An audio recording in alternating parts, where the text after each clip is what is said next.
Today, we're going to walk you through setting up the default relay state in your application's SAML settings using the Okta Admin Console.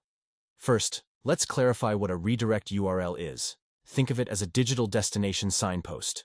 After a user logs in, they are taken to this specified endpoint. It's more than just a pointer. It can carry important info like the user's identity back to the application. So, how do we set this up in Okta? It's quite simple. First, log into your Okta admin dashboard. Go to Applications, then select Applications again. In here, select the application you want to work with. Once you're there, click on the Sign On tab. This is where the magic happens. You'll see a Settings. Here, click Edit. Now find the default relay state field.